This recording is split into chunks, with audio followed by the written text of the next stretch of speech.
बिहार में अराजकता फैल गई है। जंगल राज पार्ट 2 स्टार्ट हो गई। हत्या, बलात्कार, डकैती, मर्डर, भ्रष्टाचार, हर ऑफिस में भ्रष्टाचार चरम सीमा पर पार कर गई है। दारू और बालू माफिया का गिरोह चल रहा है पूरे बिहार में, उसको सरकार संरक्षण देती है। बच्चों का भविष्य बर्बाद किया है, युवाओं पर लाठीचार्ज किया, शिक्षकों पर लाठीचार्ज किया, वेतन को सबको रोक दिया है, वित्त रहित को वेतन नहीं मिल रहा है। बिहार के युवाओं को मजदूर बनाना चाहते हैं। जिस तरह से इनका कुल खानदान, तेजस्वी का कुल खानदान बिहार के मजदूरों को मजदूर बना दिया युवाओं को, उसी तरह से ये भी चाहते हैं कि इनका राज जब आया है तो फिर युवाओं को मजदूर बनाना चाहते हैं। हेलो नमस्कार, आप देख रहे हैं क्रांति तक न्यूज भारतीय सजभूषण के साथ। अभी हम गांधी मैदान में आए हुए हैं, जहां पे बीजेपी के द्वारा इस जो अभी बिहार में जो वर्तमान सरकार है उनके खिलाफ आंदोलन चल रहा है। चलिए इन लोगों से बात करने की कोशिश करेंगे कि किस मुद्दे पर आंदोलन चल रहा है। आप कहाँ से आए हुए हैं? जहानाबाद जिला से। जी जी, तो इस आप लोग का आंदोलन का उद्देश्य क्या है? पलटू चाचा को हटाना है। पलटू चाचा भतीज सरकार को कबाड़ उखाड़ के फेंकना है। जी जी। दारू माफिया नहीं चलेगी बिहार में। जी जी, तो फिर कौन सरकार आएगा? कैसी सरकार? भारतीय जनता पार्टी का स्वच्छ सेवी की सरकार आनी चाहिए। जी जी, तो आपका मेन एजेंडा क्या है? मतलब किस मुद्दा के चलते आप इस सरकार को हटाना चाहेंगे? उस सरकार को कमियां क्या है वो हमको बताइए। बिहार में अराजकता फैल गई है। जंगल राज पार्ट 2 स्टार्ट हो गई। हत्या, बलात्कार, डकैती, मर्डर, भ्रष्टाचार, हर ऑफिस में भ्रष्टाचार चरम सीमा पर पार कर गई है। दारू और बालू माफिया का गिरोह चल रहा है पूरे बिहार में, उसको सरकार संरक्षण देती है। क्या इसके पहले नीतीश कुमार और बीजेपी का सरकार था, उसमें ऐसा नहीं चलता? उसमें इस तरह का व्यवहार नहीं था। जी जी, हत्या इस तरह से नहीं हो रही थी, और होता उस पर हम लोग लगाम लगाते थे। जी जी, उसी का डर के मारे नीतीश कुमार ने हमसे भाग गए। जी जी, पलटू चाचा, तो उनको इस बार हटा देना है। एकदम बिहार की जनता हटाएगी, पलट देना है। बच्चों का भविष्य बर्बाद किया है, युवाओं पर लाठीचार्ज किया, शिक्षकों पर लाठीचार्ज किया, वेतन को सबको रोक दिया है, वित्त रहित को वेतन नहीं मिल रहा है। तो बीजेपी की तरफ से कौन मुख्यमंत्री का उम्मीदवार कौन बनेगा? बीजेपी के नरेंद्र मोदी जो कहेंगे वही होगा। तो फिर भी तो एक चेहरा होना चाहिए ना कि कौन? अभी लोकसभा, उसके बाद विधानसभा 25 में।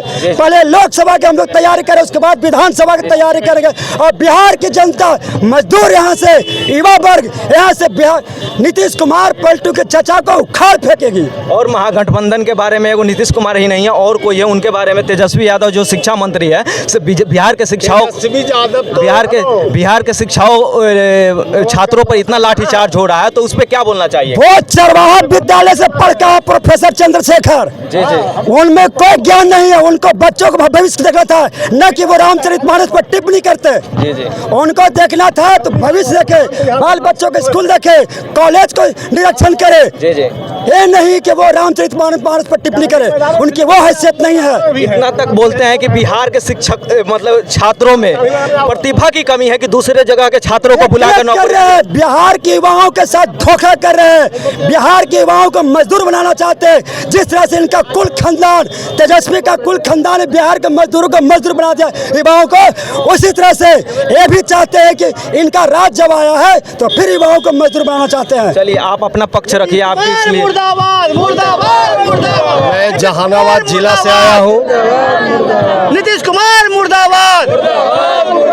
चाचा भतीजा का पार्टी नहीं चलेगी, नहीं चलेगी, नहीं चलेगी, नहीं चलेगी, नहीं चलेगी। बेमिसाल नीति में रोक लगाओ, चोर है, बेमिसाल पर रोक लगाओ। देखिए, हम लोग जहानाबाद से हजारों की संख्या में कार्यकर्ता, भाजपा के सारे लोग, महिला, युवा, बुजुर्ग, हम लोग सब पटना मार्च इसलिए किए हैं कि आज हमारे प्रदेश अध्यक्ष के द्वारा आह्वान था कि विधानसभा का घेराव करना है। और इस घेराव के बाद निश्चित रूप से नीतीश कुमार अपने कुर्सी पर टिक नहीं पाएंगे।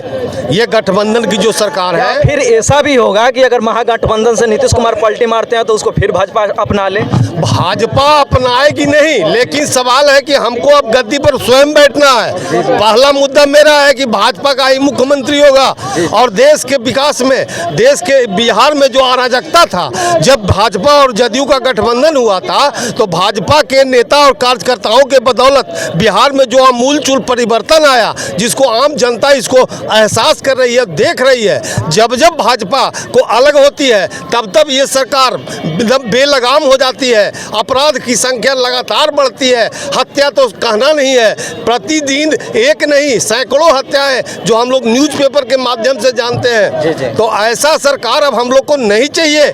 हमारे जो युवा पीढ़ी है, लालू जी के शासन में 90 से 2005 तक के जो बच्चा जन्म लिया, क्या वो कभी देश का ओथी देखा?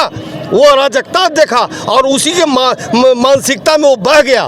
मैं देश के भविष्य जो छोटे बच्चे हैं, जो हमारा युवा पीढ़ी है, उसको वैसे हम खुला नहीं छोड़ना चाहते। उसको शिष्टाचार और उसके भविष्य की चिंता हम करते हैं। हमारे नेता जो है मोदी जी, वो हमारे युवाओं के लिए अनेकों कार्यक्रम कर रहे हैं, 24 घंटा मेहनत कर रहे हैं। और ये आम आवाम जानती है क्या करते हैं, जैसे क्या 24 घंटा में क्या क्या कर रहे हैं? कुछ 24 घंटा सामाजिक विकास से लेके सामाजिक विकास में क्या विकास कर रहे हैं? सामाजिक विकास कर रहे हैं कि समाज को सभी जितने भी किसी भी जात पात का इनके यहाँ कोई महत्व नहीं है। जो भी इनका योजना आ रहा है हर किसी के लिए है जो उसका पात्र है। जैसे आप अन्न योजना में आ जाइए, स्वास्थ्य भी योजना में आ जाइए, उज्ज्वला में आ जाइए। फिर उज्ज्वला योजना, गैस का दाम इतना बढ़ गया तो क्या सरकार को क्या कहना चाहिएगा अपने मोदी सरकार? सर, गैस के दाम पर हमारा सरकार बिल्कुल सजग है। आज आप देख रहे हैं निकट भविष्य में इस पर जो कार्रवाई, अस्थायी कार्रवाई,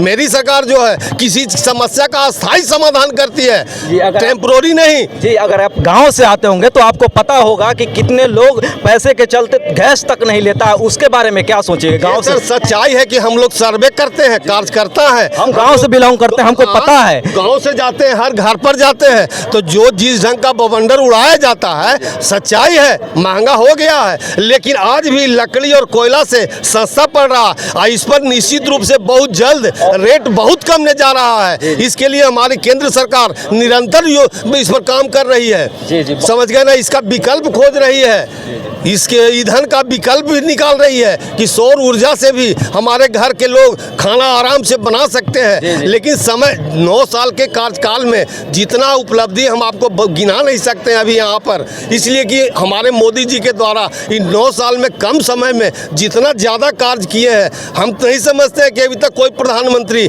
अपने इतने